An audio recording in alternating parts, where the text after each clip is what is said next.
Hello everyone, welcome back over here. This is Teacher ChiYew from Think Academy again. So we'll be taking this time to go through the P4 competition DMD for week 3. So we have 7 questions over here. Let us begin on question 1. So an ant over here wants to crawl from A to B without passing through any point more than once. So how many ways are there for the ant to go past? So in this case over here, we can see that multiplication principle always appears over and over again in a lot of competitions. But the idea is simple. When we consider stages, multiply all the possibilities of all the stages together in order to get the number of ways. So let us take a look carefully. So let us take a look at A over here. When we go A, we actually have 3 ways. So from the A to the middle side, we have 3 ways to go. But what about from the other sides now? So if you guys look a little bit more carefully from the middle, if I were to start from here, from the middle, I actually have 3 ways each to go to B as well. So from middle to B, I also have 3 ways. If you guys count it out a little bit, right? Now, in this case over here, what would be the total number of ways? Well, by our multiplication principle,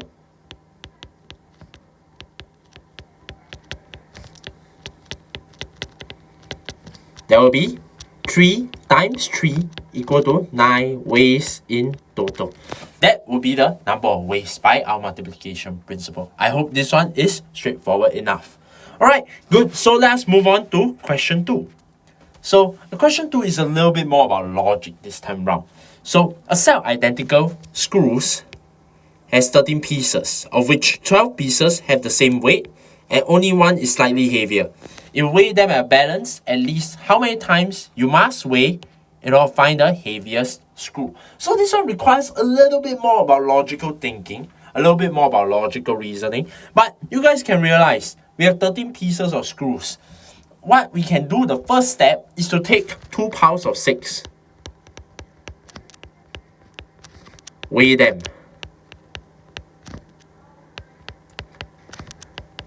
If equal, last screw is heavier, right? If both of them are equal, that means the last remaining screw that we didn't take is the heavier screw. But what if one side is heavier? If one side is heavier, take heavier set. What do we do to that heavier set? We'll split them up into 3. We'll split 3 again and weigh. So we use the weigh twice. We use the weighing machine twice already. So in the same reasoning, we'll take the heavier one.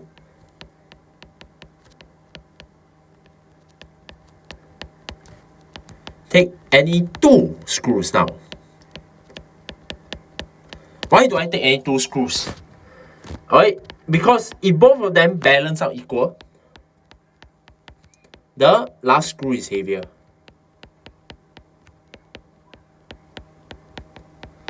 And if they are unbalanced, you will know that which screw is heavier. So in this case, we notice that we have 1 weigh. We use the weighing scale twice. We had weighing scale 3 times.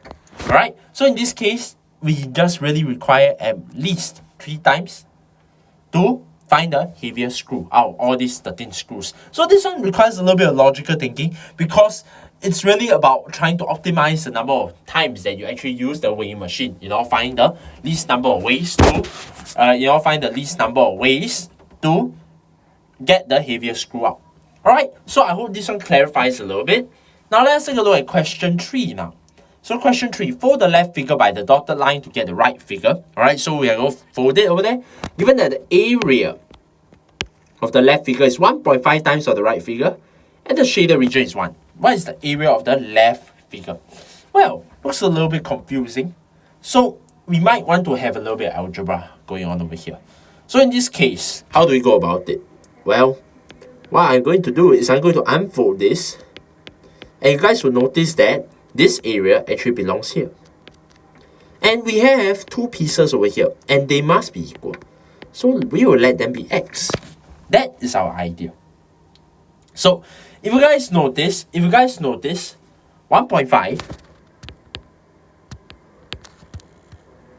alright, of the x plus 1.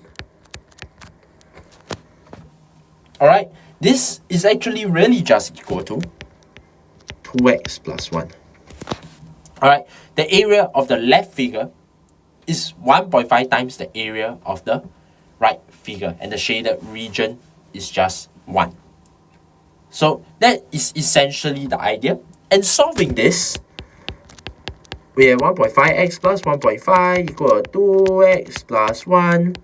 We'll get 0.5. And then we'll get x equal to 1. And that's the key idea. That is essentially the key idea of this. And we obtain the area of the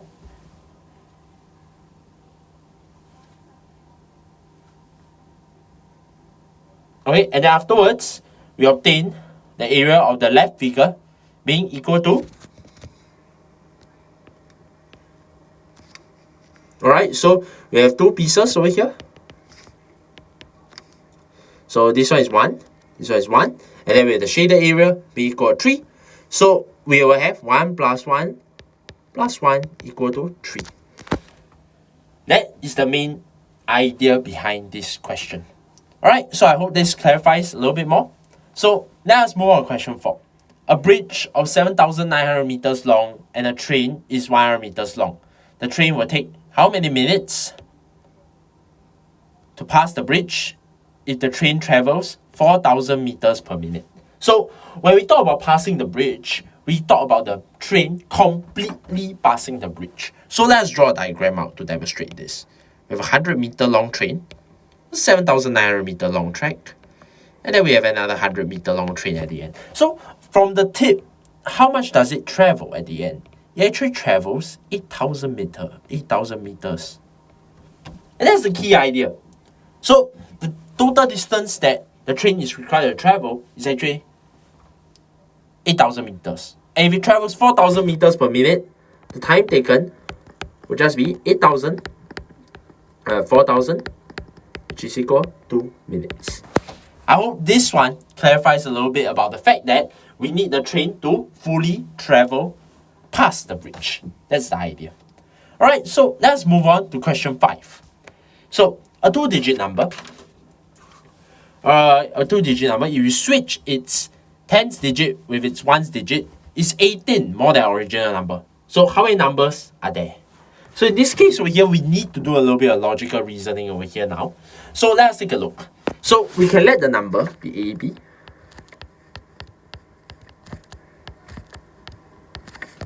Alright, so we have BA minus AB is equal to 18.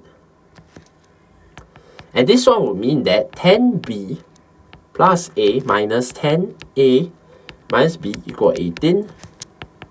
And this one will mean that 9B minus 9A will be equal to 18. And hence, B minus A is equal to 2. That would really mean something. That would mean the original number in this case, the difference between the two digits must be at most 2. So how do we go about it? We can actually list it out. Where A equal 1, where B equal 3, A equal 2, B equal 4, A equal 3, B equal 5, A equal 4, B equal 6, A equal 5, B equal 7, A equal 6, B equal 8, A equal 7, and B is equal 9. So there are 7 such numbers. And that is the idea behind this. So the whole idea stems from the fact that we can manipulate our numbers over here in such a fashion. We can let the number be represented by some algebra, and then through some simple algebra manipulation, we are able to obtain our final answer by getting the differences. Because we know that the numbers are finite. It's always 0 to always 1 to 9. In this case, because it's a 2-digit number. So that's why by iterating through, we will actually get the final answer. So let's move on to the next question over here. We have 16 squares in the figure. We want to put A, B, C, D in 4 different chess pieces in the square such that there's only one and only one chess piece in any row and column. There are how many ways to put these 4 chess pieces? So a little bit more challenging, but let's take a look carefully. So suppose Teacher Chew puts this one over here as an A. What will I cancel out? I'll actually cancel out 1 column and 1 row. I'll be left with 3 columns and 3 rows. In the same fashion, if I put my B over here, I'll be left with 2 columns and 2 rows. And finally, if I maybe say I put it this side over here, I'll be left with 1 column and 1 row over here. And that's the idea that we're going to go through. We are going to do this general example over here. So you can pick any one of them. I'm going to put 1 over here. So there are first chess piece, we have 16 ways, right? Because everything is available. Now, we are going to cancel out. And what's next? If I want to put B, I will have 9 ways now. And so maybe I decide to put it, say, over here. So I'm going to cancel all this out. Now you guys notice again, my C only has 4 ways now. So, and maybe I'm going to randomly put 1 over here. And finally, my D only has 1 way. So, this one is a stage idea. By my multiplication principle,